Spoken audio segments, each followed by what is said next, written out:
Olá, amigos e irmãos, aqui é o evangelista Marcos Roberto Rosa. Eu estou tratando sobre o assunto que é pertinente do nosso tempo, diante das adversidades que a sociedade humana passa ou tem enfrentado. Parte dessas adversidades é o próprio ser humano que provoca mesmo, tá? A maior parte das adversidades que nós temos, nós provocamos, tá? E o efeito disso, um assunto muito explorado nesses últimos tempos, é a depressão, tá? Existem as batalhas naturais que o ser humano tem que enfrentar, tá? Existem as batalhas naturais. Que são elas? Ninguém nasce sabendo, ele precisa nascer, crescer, ter a ajuda dos pais para começar a andar, começar a se alimentar, começar a falar, até chegar a uma idade que ele consiga vestir sua roupa sozinho, comer sozinho, tomar banho sozinho. E mesmo assim precisa de ajuda quanto à orientação, quanto ao mundo, quanto aos perigos, quanto aos cuidados que tem que se ter. O ser humano, o processo de vida dele é dessa forma. Somos assim.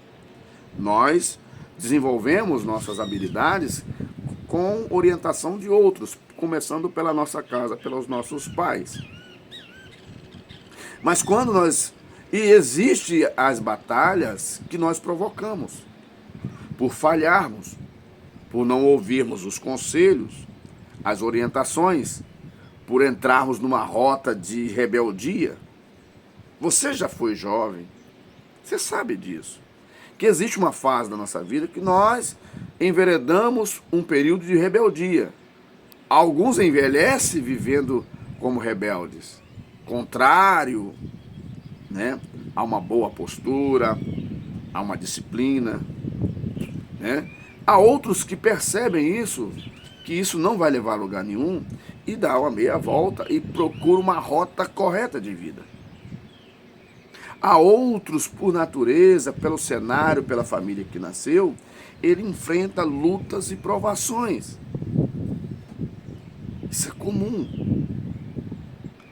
Nós vamos ser forjados e vai ser descoberto quem somos nós, do que somos capazes, é nas nossas batalhas. Nós não podemos nos encolher e diminuir-nos a nós mesmos, combater a nós mesmos, achando que nós não temos condições de avançar.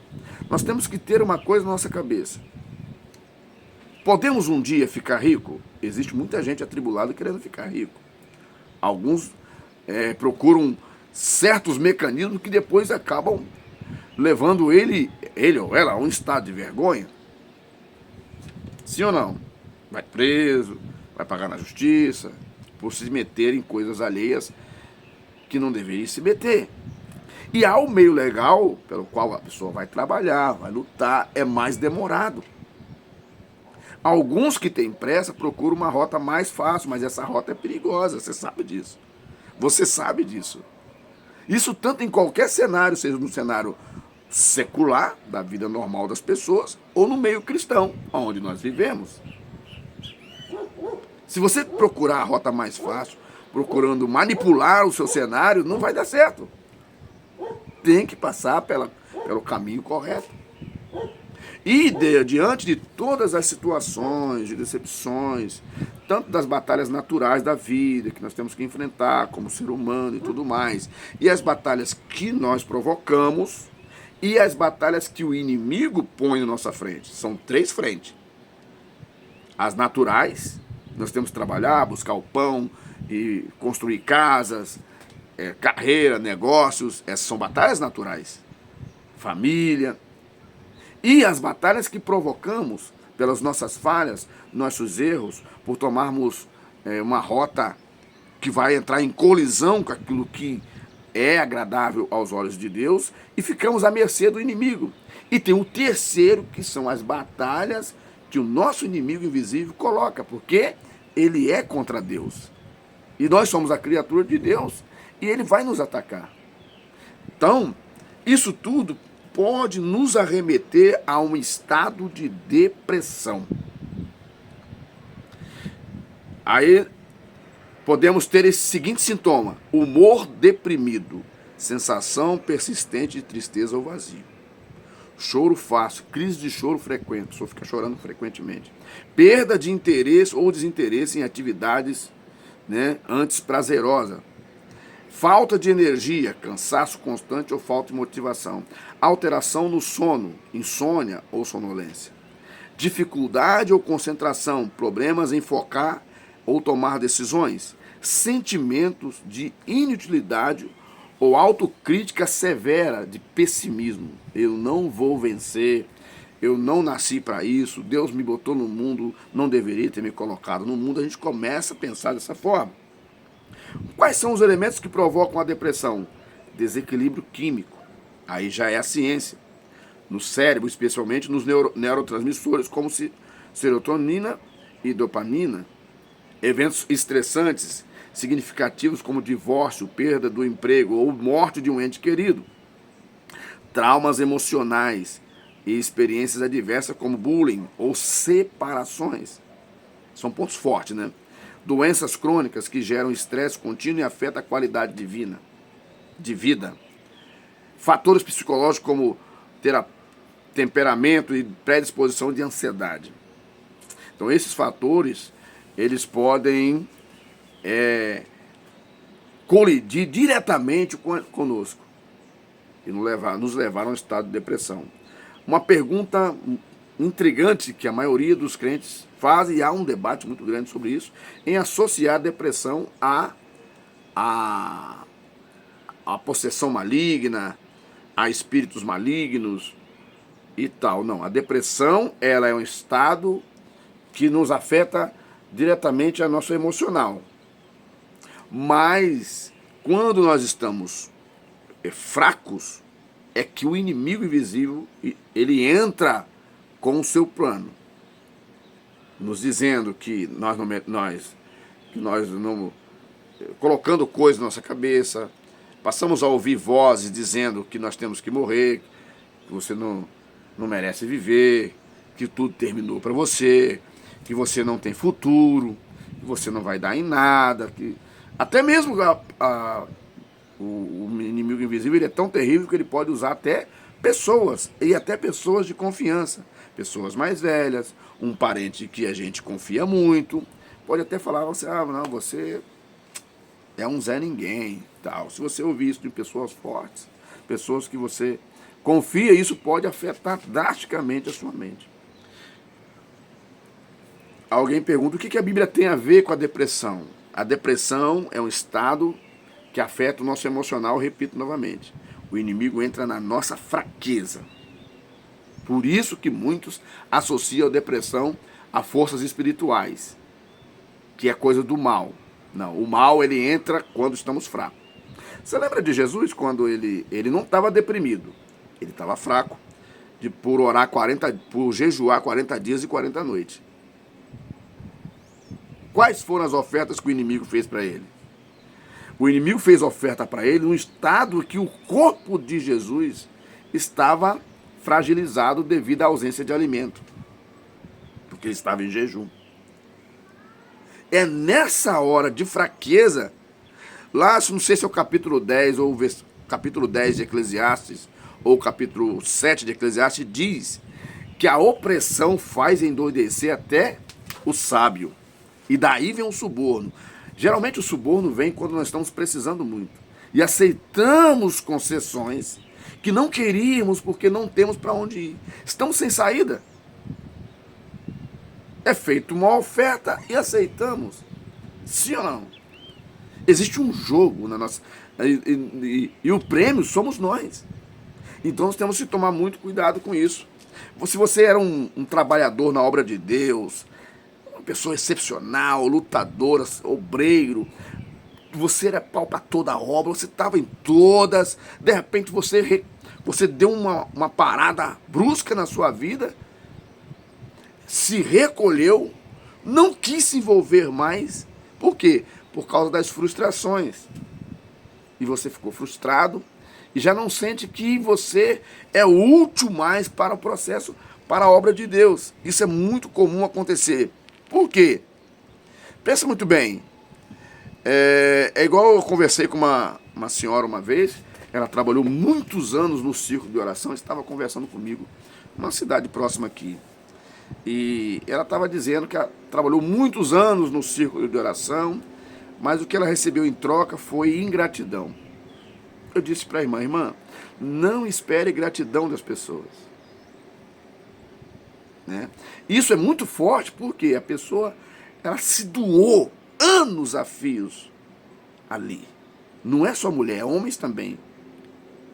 No ministério, na obra, gastou seu tempo, teve ali, correu atrás de pessoa, mas ele não recebeu, essa pessoa não recebeu a gratidão que deveria das pessoas.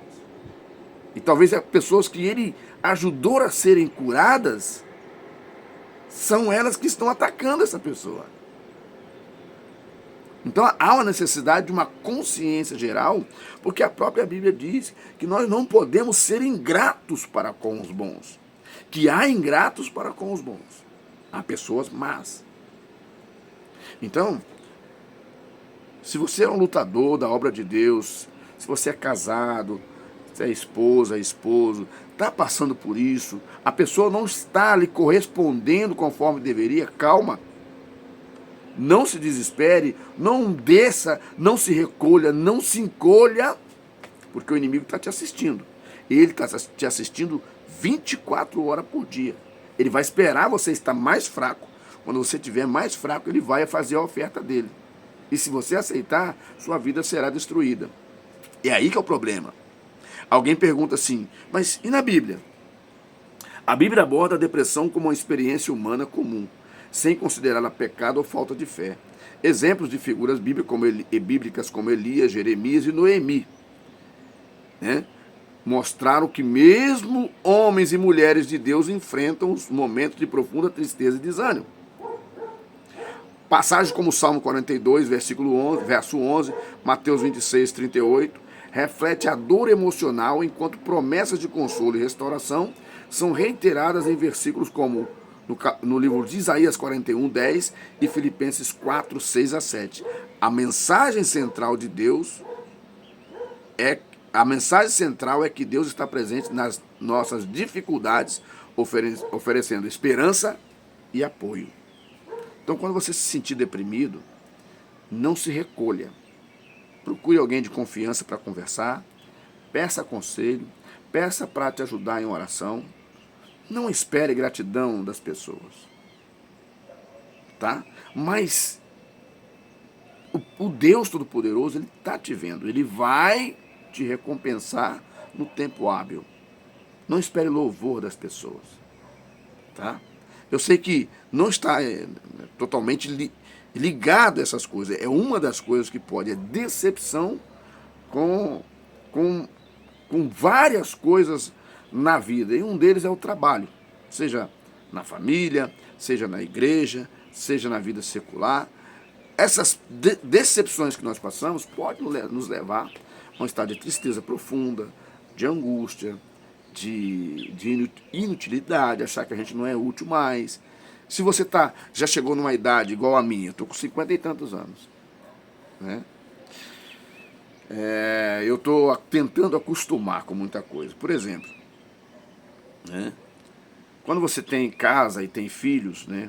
E os filhos começam, então tem toda aquela agitação de cuidar de filhos, de ver se está dormindo, ver se está tudo certo, ver se está tudo ok, né? E você grita com o seu filho porque ele fez uma coisa errada, você zanga. Isso tudo faz parte do ciclo legal de uma família. A casa enche, daqui a pouco vem a adolescência dos filhos, enche de criança quando é criança. Às vezes eu tenho um menino aqui, às vezes vem várias, 5, 6 crianças aqui em casa por causa de um menino daqui da minha família. Agora imagina bem, né? Depois esses filhos tudo casam, cada um vai cuidar da sua vida e de repente você começa a perceber que a casa está desvaziando. É nesse ponto que esse casal que lutou tanto, estou falando que eu tenho experiência, esse casal que lutou tanto, ele tem que tomar cuidado para eles não entrarem num estado depressivo. Porque os filhos precisam cuidar da sua vida, trabalhar para poder pagar suas contas. E isso vai fazer com que eles se ausentam por um determinado tempo da gente. E a casa fica vazia, fica só o casal. Começou em dois, está só os dois. E a gente começa a pensar, poxa vida, não imaginava que a casa ia esvaziar dessa forma. Ah não, é o ciclo natural da vida. Nós precisamos nos adequar e confiar em Deus, né? Porque a vida é assim, nós não podemos segurar ninguém, né? E assim nós vamos vivendo. Esse é um dos fatores também que pode deixar muitos casais que já lutaram tanto deprimidos, né? Poxa vida, estamos aqui largados, ninguém vem ver a gente, ninguém vem acompanhar a gente, não é verdade? Enfim, o que eu aconselho é o casal ter uma vida ativa, né? Não ficar encostado. Ter uma vida ativa, trabalhar, fazer alguma coisa para alguém, porque assim você vai estar sempre rodeado de pessoas que vão estar sempre dialogando, conversando com você, ter uma boa amizade, uma boa comunicação com as pessoas, né? Há pessoas que são de pouco assunto, se afastam da outra, mas vai chegar um momento que você vai precisar de pessoas, cadê elas? Então a gente precisa, dentro do processo da vida, criar vínculos, né? De amizade com alguém, né? De conversar com alguém, de ter pessoas para a gente dialogar, partilhar as nossas conquistas, né? De tempo em tempo, daqui a pouco a família se reúne, sempre em fim de ano ou em festas especiais, você mata aquela saudade boa. Isso é normal, é o ciclo da vida. Eu entendo muito bem isso. Então, tenha cuidado. Tenha cuidado. E pense na importância que você tem como pessoa, naquilo que você pode produzir como pessoa. E assim Deus vai te abençoando, abençoando você, sua esposa, seus filhos, sua família. É uma palavra do evangelista Marcos Roberto Rosa, a fim de te ajudar de alguma forma e falar da grandeza que você tem, né? Do pensamento. O que Deus falou? O que pensamento que eu penso de vós? Falou no profeta Isaías, pela boca do profeta. Pensamentos de paz. Você receber a paz de Deus, né, é um prêmio que é raro nos dias de hoje, não é verdade? Olha quantos conflitos nós estamos vendo na sociedade aí. Olha quantas dores, olha quanto choro, quantas lutas, quantas pessoas que vão dessa vida para outra de modo fútil. Então, se você tem a paz de Deus, fique tranquilo, que Ele é capaz também de restaurar as outras coisas. Deus abençoe a sua vida. Um abraço a todos que estão me acompanhando. Você que está tendo a confiança de sempre me acompanhar aqui. Curta os nossos vídeos, né? Compartilhe, se inscreva no nosso canal. Eu tenho dificuldade de pedir para se inscrever aqui, né? E sempre estaremos trazendo dentro do... Não tenho muito tempo devido às minhas viagens, mas sempre que puder estarei trazendo aqui alguma coisa para te ajudar. Seja você crente ou não. O nosso Deus mandou pregar a palavra e orientar as pessoas e mostrar a vontade de Deus às pessoas. Que Deus abençoe a sua vida, te dê a graça que você precisa, no nome de Jesus.